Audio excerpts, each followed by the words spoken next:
ใส่กับคดคุมอ้อมนี่เลยพี่น้องร่วมกระต่ายในไม้ไปหอมดินนี่ทำต้นเนี่ยต้นหอม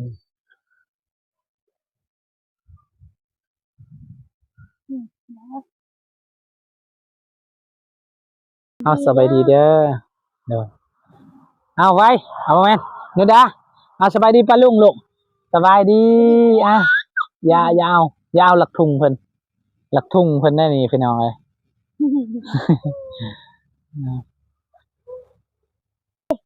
เอาสบายดีลูกอ้าวสบายดีป้าลุงลูกนางสบายดีป้าลุงสบายดีเอาเพิ่นก็สบายพี่น้องเอ้ยปะบนใดวันนั้นแหละบ่ตกเพราะว่าเพิ่นบ่ได้ดื้อเด้พี่น้องคันเด็กน้อยบางคนนี่ก็ปะแบบนี้ตกแล้วปุ๊แล้ว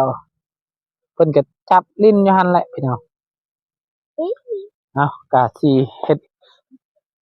ส่วนผักก่อนพี่น้องสิตั้งกล่องก่อนเอาสบายดีเด้อ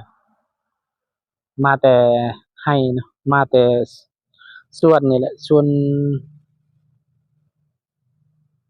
มันนี่แหละแล้วก็เฮ็ดอันนี้ต่อแหละพี่น้องเฮ็ดส่วนนี้ต่อแหละพี่น้อง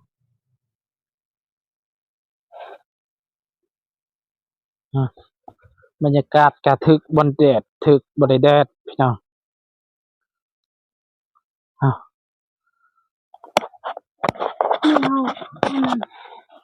มีบ้านนะ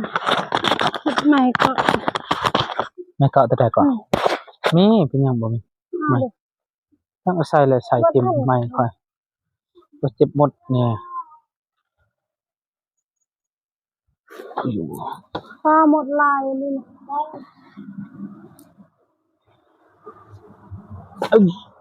ลายนี่นะหมดแดงไผ่ลายดีเนาะ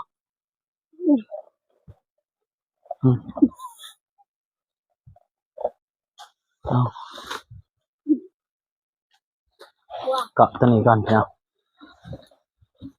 ถ้ามันแห้งมันบ่แห้งดอกพี่น้องมันด้นพุ่นเอากะถ้ามันโดนไล่กะทาบ่ได้เลยพี่น้องใจฮ้อนเลยวัยรุ่นใจฮ้อนนี่พี่น้องเอ้ย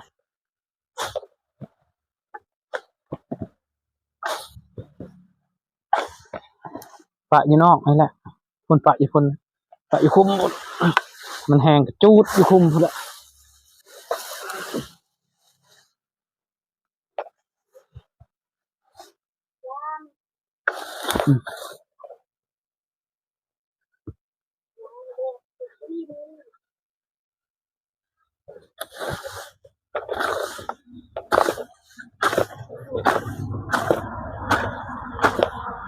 ใส่จกอันหนึ่งจะเฮ็ดระดามมันยังบ่ได้เฮ็ดไปเอาไหนไปอยู่พุ่นละอยู่เพื่อนพุ่นละมันครัวเด้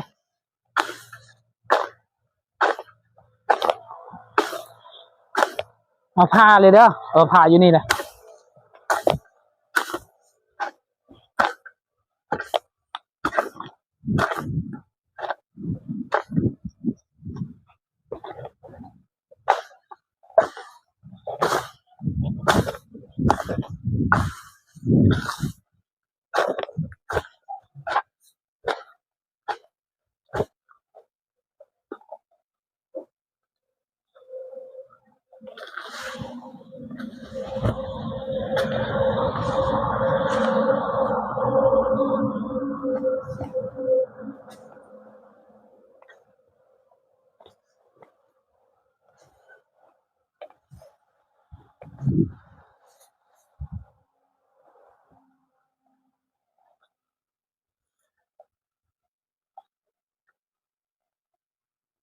นี่ยังนี่ก็ต่อไม่วะมันบ่ได้เป็นยังบ่ได้ได้แหละ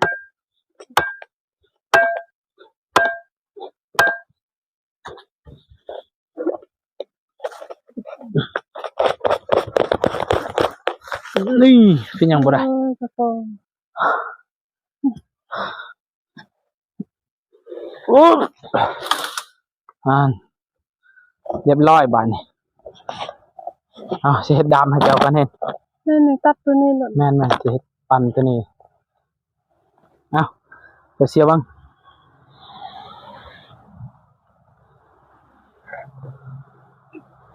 จ้าเอ๋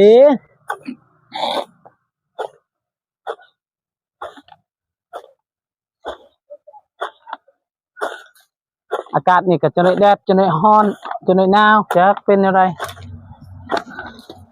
เปลี่ยนตลอดอากาศมันเฮาก็เปลี่ยน เอาเด้อไว้ ไทยจะได้ เวทบ่ เป็นวัด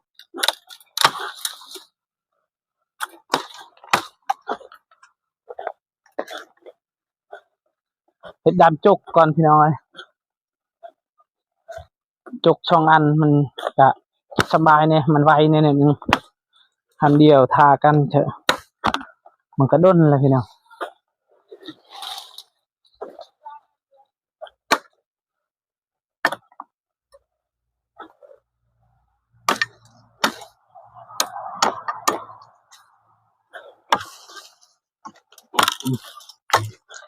นี่นะ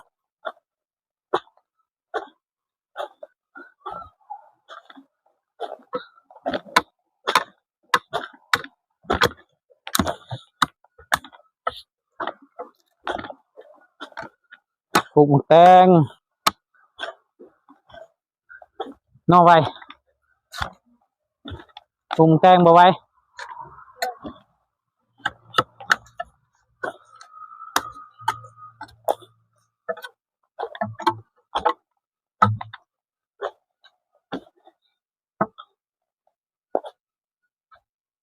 แตงผักบัวหอมนี่แหละพี่น้อง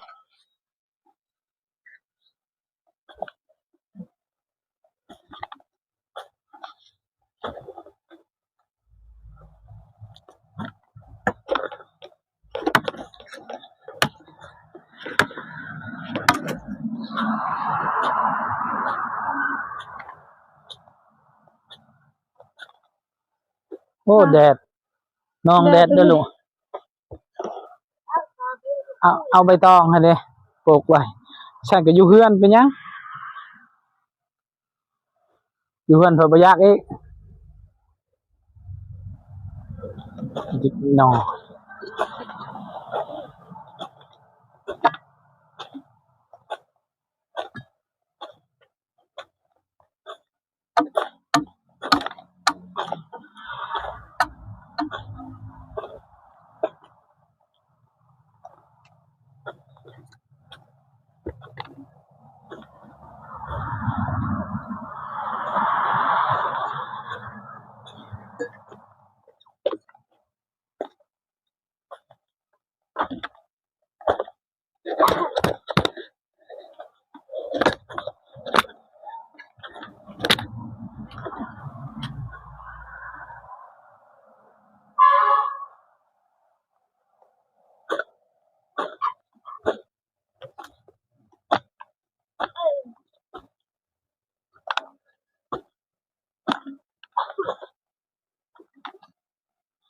เหนียวดีอยู่นี่ นี่ยังก็ ว่าดินอยู่นี่เหนียวเลย แนว เมื่อยล่ะ เมื่อยปะเมื่อยก็พักก่อน ชนะก็แล้วนี่โอ้ยเจ้าบ่แพ้ฮัดจกสั่ง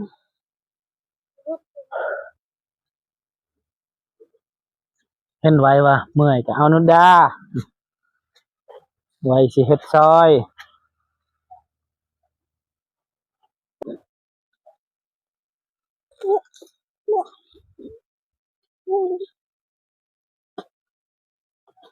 ลุงเฮ็ดมาเฮ็ดสวยในเด้อหัวเด้อมื้อนี้วันเสาร์เลยพักเรียนไปซอยเฮ็ดพ่อแม่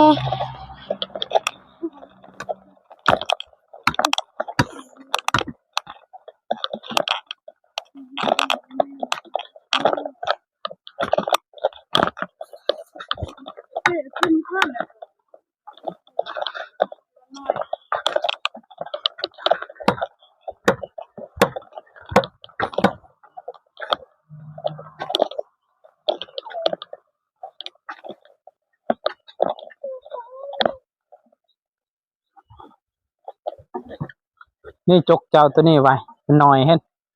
หน่อยเห็นดูเลยก่อน cái mi đâu cũng đây cũng chặt nhà không bùa ฮะ cho này cho bay phun này đây mà nào หญ้าบ่ men โอเค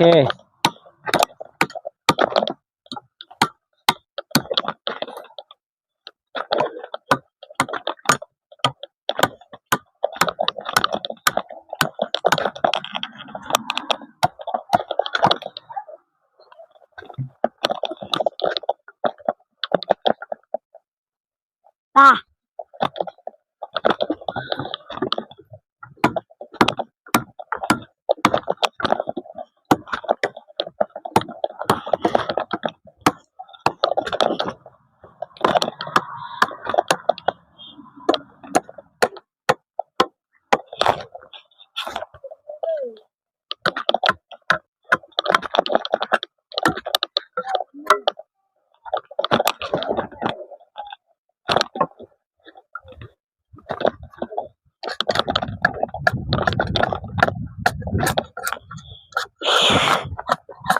Mười bao vậy bữa nay 10 bên này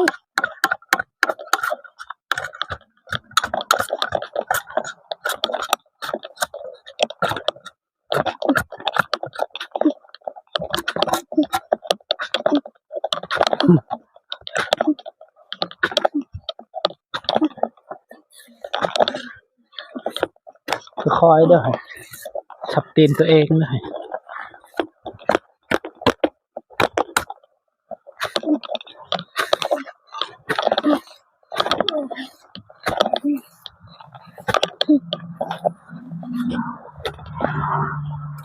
เฮ็ดงามๆโลดดามจกให้ไหวนี่น้อยๆเนาะไว้ men มันเบาโลด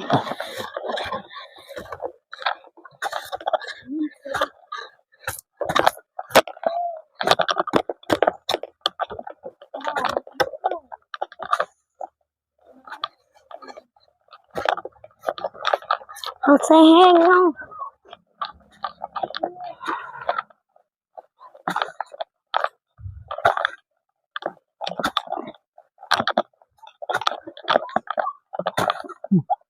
มดเด้ออยู่นั่นมดเด้อไงเนี่ยเอ้ย เอาไอ้บัตรnày cứ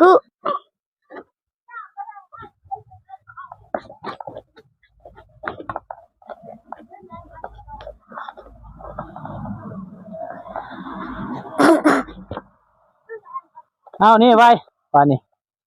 งามนี่หน่อยเฮ็ดเบิ่งเบาบ่โอเคบ่ ok คักบ่ thật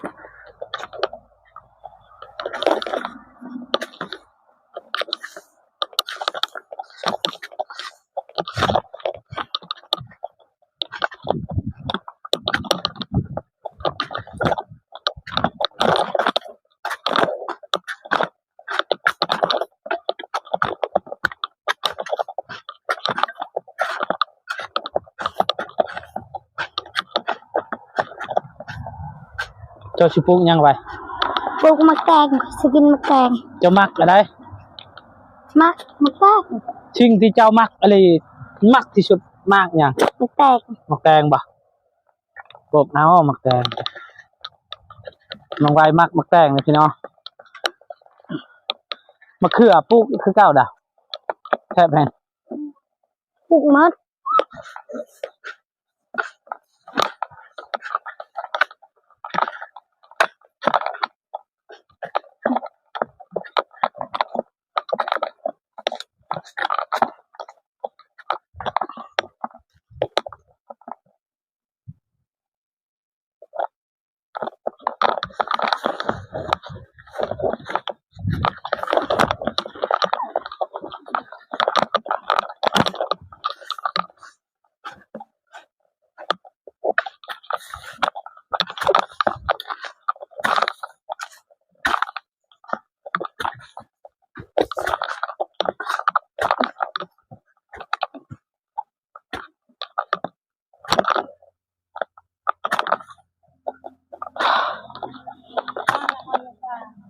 จ้าเอ๋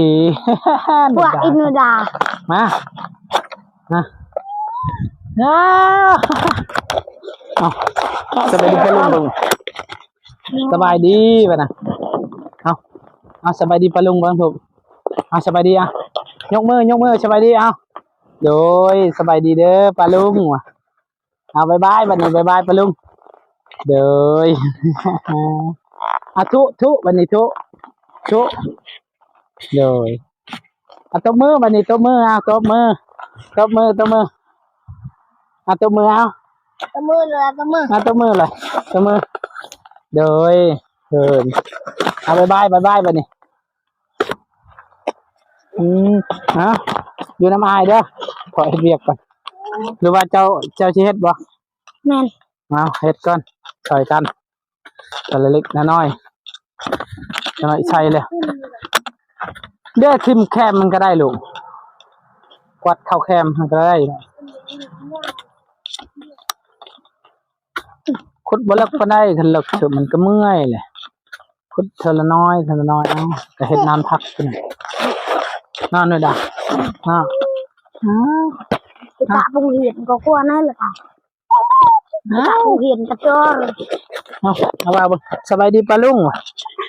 เอาว่าไปดีเด้อไปดีเด้อปะลุงเอามาใส่อินโนดาผมไม่กลัวมันจะไปนั่นไอ้กลัวกระดุมซึ่งกดมันจะไปนั่นเอาอีกตกอยู่บนเท้าไล่เนื้อดาเฮ็ดตุ๊ก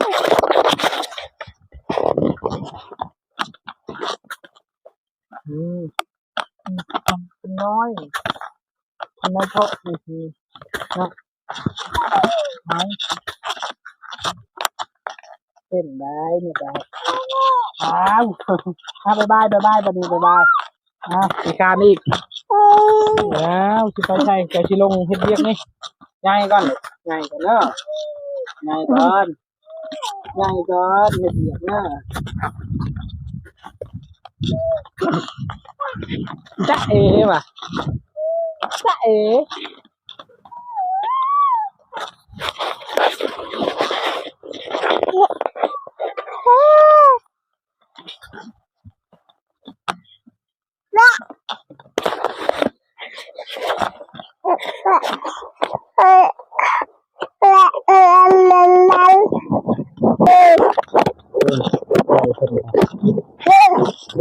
เครื่อง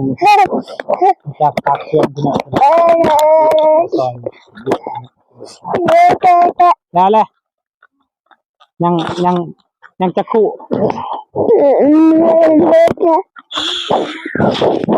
มีวะหมดแล้วฝากไปท่านก็ได้เห็นนั่นได้สิหาหมดแล้วอยู่เฮือนหมดแล้วเป็นใช่บ้างลูกเป็นใช่บ้างไปใช่ป่ะ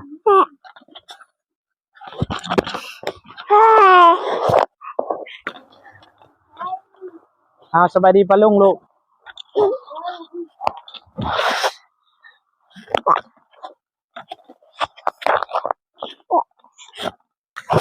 โอ้โทรหาลุงบ้างฮัลโหลโทรบ้างโทรบ้างโทรลุงเริ่มบ้างโทรบ้างโทรอะไรฮัลโหลบ้างไม่อยากฮัลโหลโอ้เป็นมัดเป็นเลยเป็นได้ทุกอย่างตกอยู่พยายามตกว่าพยายามตกมาลูกเอาบายบายปลาลุงไปดิบายบายจะตายเจ้าบายบายฮัลโหลฮัลโหลฮัลโหลฮัลโหลลุงคนไหนตายแล้วเนาะจะใส่อีกบ่ตามนี่แหละเนาะฮัลโหลบ้างลูกฮัลโหลฮัลโหลสบายดีสบายดีเอ้ย สวัสดีปะลุงสวัสดีลุงสวัสดีลุงเริ่มอะไรบูเฮ็ด สวัสดีลุงเริ่มบ๊ายบายบ๊ายบาย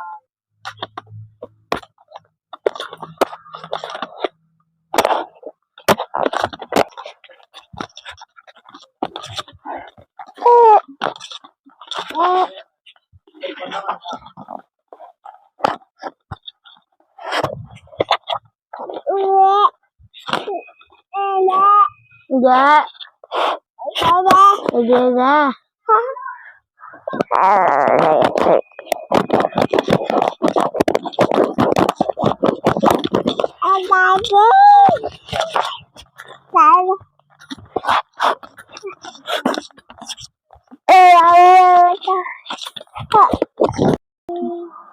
มันก็จะเอาแง่งตัวนั้นแหละเอาแง่งนั้นอ้อม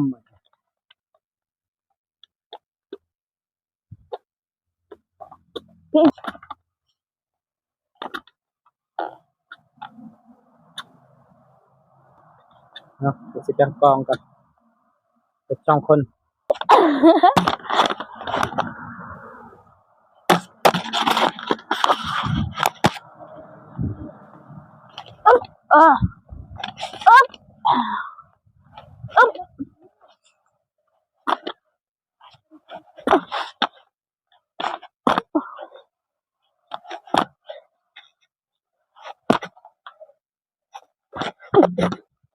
đừng ốc tốt ra đấy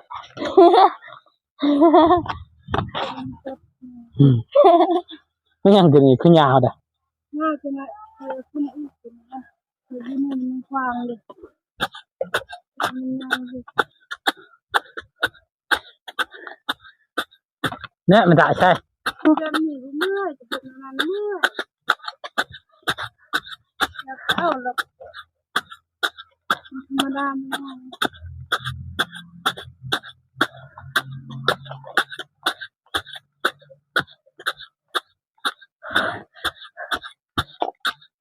โอ้เจ็บเลยหมดนี่ก็ได้หมดเดินไผ่เจ็บอะไร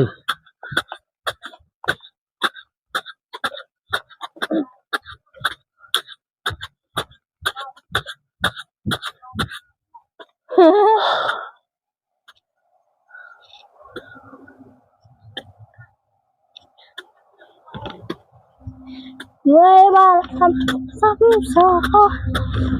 อีกเว้นแต่ละเงยเป็นคือพอสุกฮะแหละ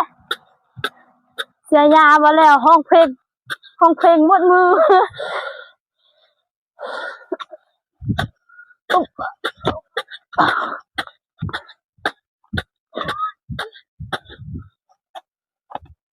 เห็นหัวก็เมื่อยคือกันเลย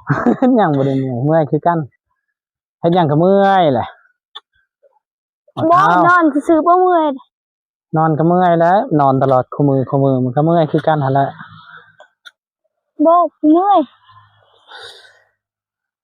บ่มีแห้งอีก นี่ได้ถ้าอยู่โรงเรียนนี่เห็นเป็นก้อนแบบนี้และเรียนหมดทุกคนจ้ะ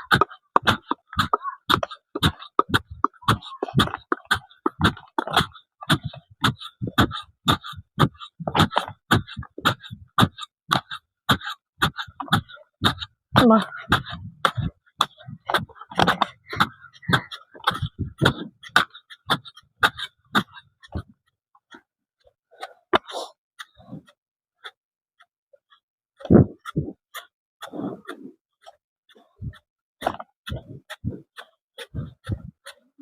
อึบอึบอึบอึบ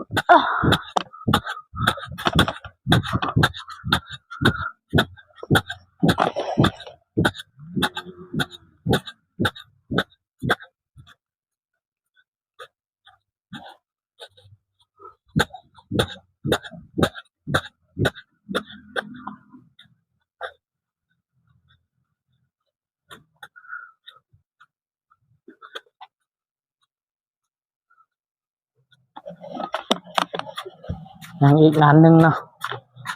นี่ด้านหนึงแล้วก็เห็ดปลูกมะแตงอย่างนี้เนาะเห็ดคุมเอานี่นางนอนเลยเด้เดี๋ยวให้นอนอยู่เพื่อนแล้วก็ให้ไว้นะแล้วค่อยสิขุดลักแทนสิเจ้าเฮ็ดนานพักเลย แบบนี้เลยเนาะ ซอยละขุดลักงอมนี่เสร็จเรียบร้อยแล้วก็มีแต่สีใส่แล้วแหละออมแล้วก็ไปเอา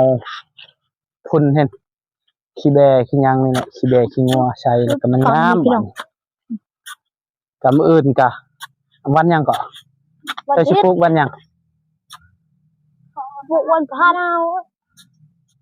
หยัง พวกวันพฤหัสเงาด้นนะ หยังเด้นเนาะ มันยังก็พูดวันข้านขี้ข้านผัก มีฮอดวันการ มันคิดก็ได้พวกวันข้านมันขี้ข้านได้เลยได้ผักขี้ข้านออกมา ปลูก แต่งพวกวันพฤหัสและ มีแต่มะแตงและปลูกวันพันเนาะผักก็ปลูกแล้วแหละมื้ออื่นกับวันอาทิตย์เนาะ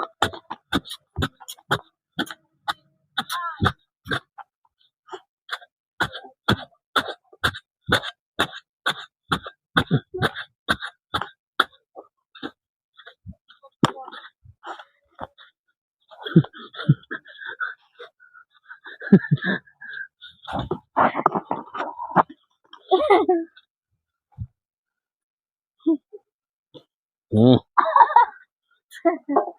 ยังอีกนานนึง เพชรทำอันนี้ล่ะ โดย ทำมันเพชรทำกันทำมัน โดย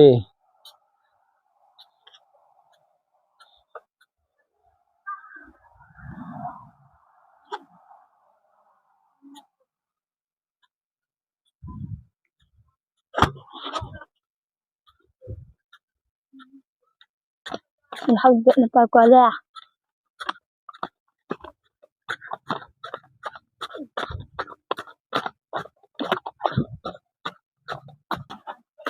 في أنا رو كده بحقيقة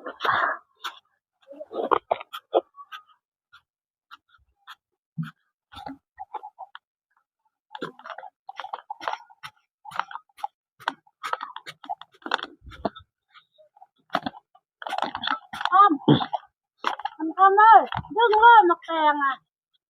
ดึงหมดเลยนะแม่จะให้แม่อีก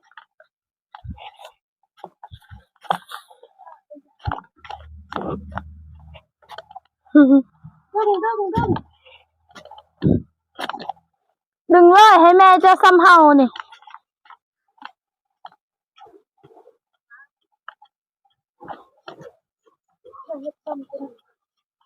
ไม่ก่อน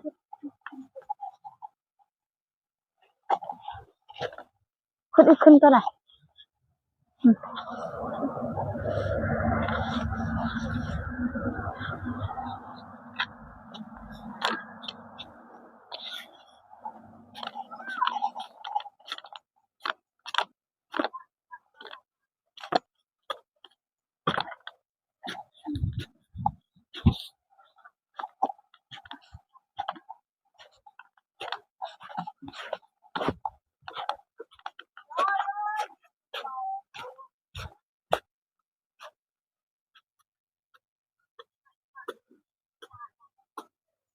Rapi je.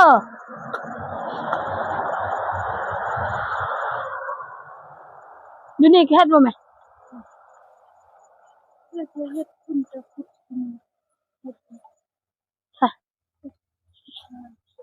Het kom.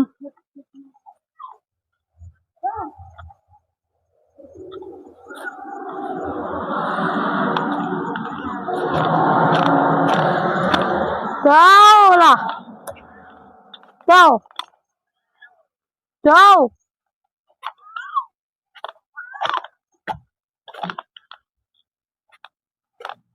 ไปย่างมาพี่มาคำ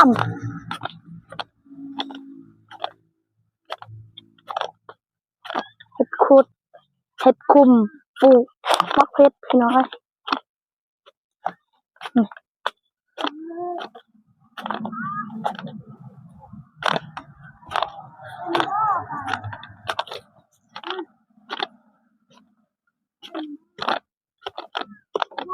มันก็ตอบคักอะไรบ่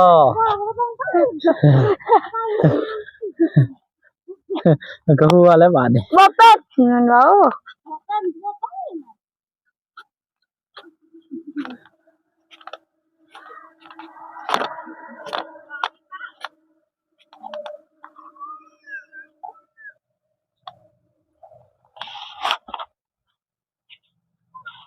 คุมก่อนดับคุมก่อนโตคุมก่อนสเตตสมุก่อนดับไหน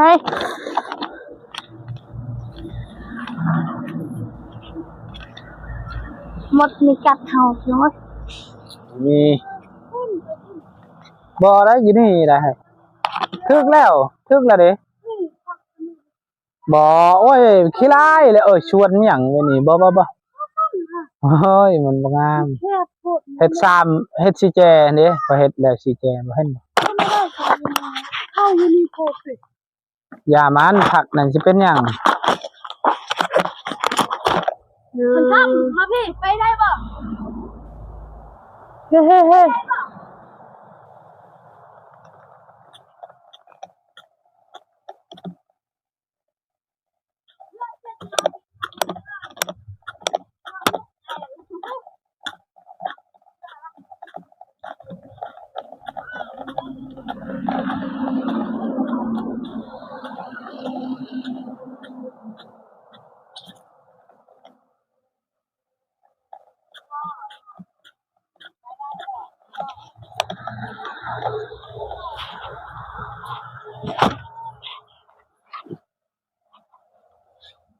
แหม นี่ก็ยับเข้านี่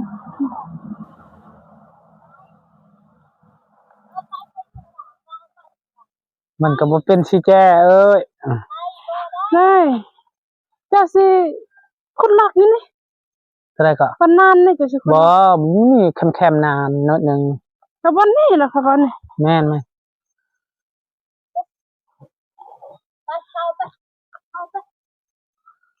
จะหน่อย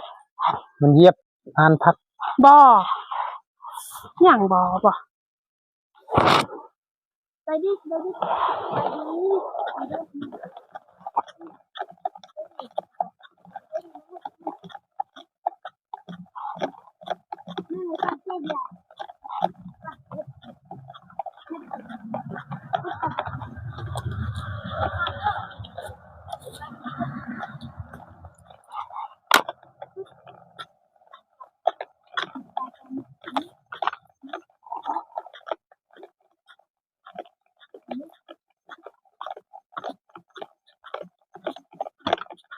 ทำ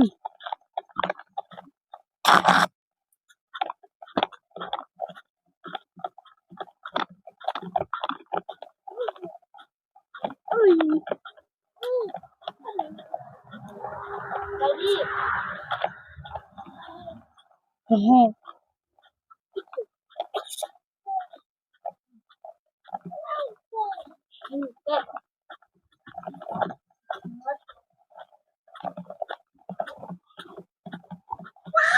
นี่เล็ดเป็นผีเรียบร้อยพี่น้อง เล็กที่เรียบร้อยค่ะแล้วเรียบร้อยแล้วก็เล่นมอเตอร์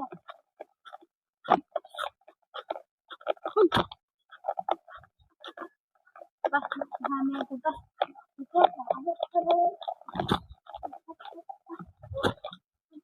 จับตีนตัวเองเด้อจะหูภาษาลาวตัวเป็นหูไม่ยังเฮ้ครับครับไปดิ สวัสดีป้าลุงลูก ไปดิ ไป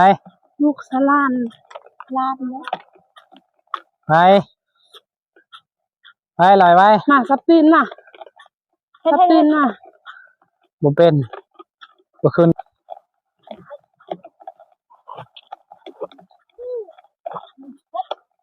ช่วยเท่าวะ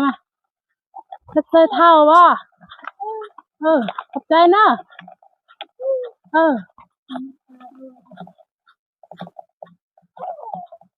ลิกเท่าเฮ็ดลิก โก้สับตีนค่อยจนน่ะ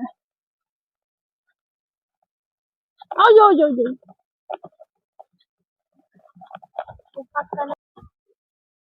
มีแต่น้ำเนาะ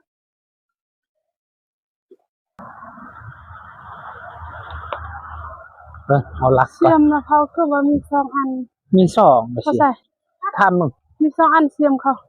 ยืม2มาค่อยสึกคิดนะ เนี่ยจำมือมันนะที่จำเป็นเยี่ยม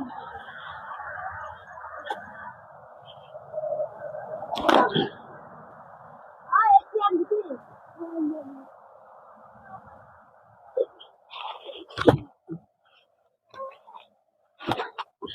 เอาบ่ได้หานั้นมัด สาย เสือก เชือกบ่จะไหนกัน เอาเสื้อมันยังขาดมัดเอา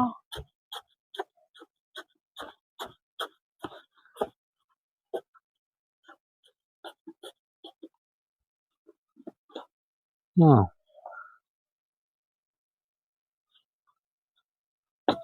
เมียงหัน ห่างเพิ่นบ่ ขาด ห่างเพิ่นบ่พอดีบ่พอดีบ่พอดีเนาะ นี่ นี่ใส่เอง เขาเอาข้างนี้อีกหัวมัน จะได้ แต่พอมันเอาข้างนี้อีกหัว พอจะได้ก็ อันนี้เอาลง มุ นี่ งนี่ บ่เป็นหยังเท่านั้นก็ได้เนี่ยนี่ขุดอยู่นี่อันหนึงเด้อหลักหนึง ขุด แล้วก็อยู่นี่หลักหนึง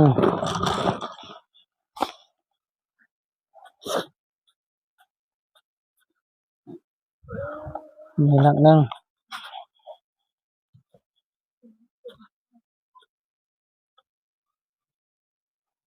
ตัวใหญ่หันบ่ได้บ่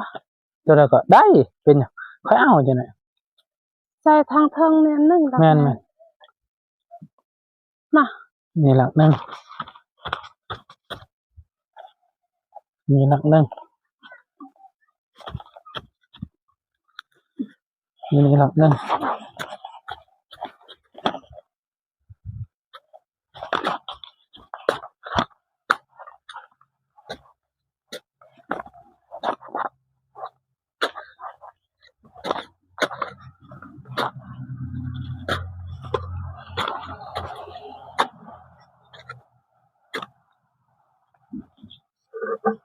เอาตัวนี้บ่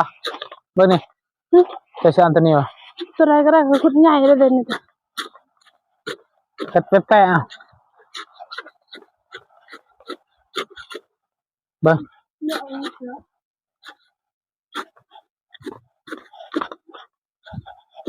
จิ้มที่กันเลยกว่า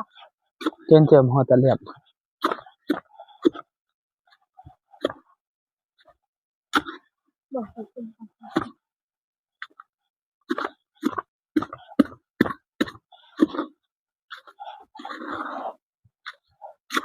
พระ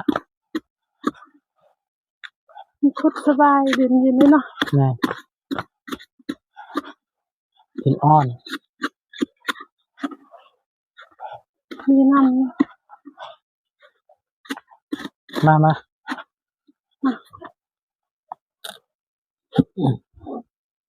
ตำพ่นเนาะยามันบ่ เอาขึ้นหน่อยนึงเนาะ บ่มีไก่บ่ ไก่มีเยอะไก่ มีบ่เฮ็ดอะไรซะ เอาขึ้นหน่อยนึงเอาดินเอาตัวนั้นปะเนี่ย ตอนนั้นก็ได้จะมี ตัวนั้น ตำพ่ เอา น ตัวนั้นเอาตัวนั้น จับเด็ดเทมอยู่พุ่นเนาะอยู่ในโนนพุ่นบ่ นั่นปะบนโน่นมันมาใส่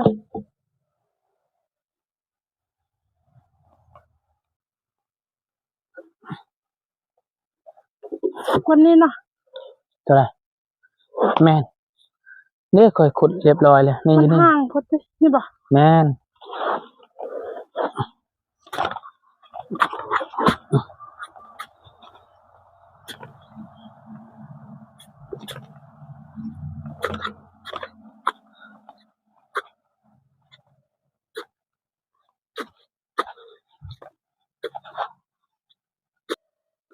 สำหรับที่นี่จะขอตัวขอตัวที่เห็นที่นี่ก่อนเนาะเดี๋ยวมันที่นี่ที่ยานะเอาสำหรับที่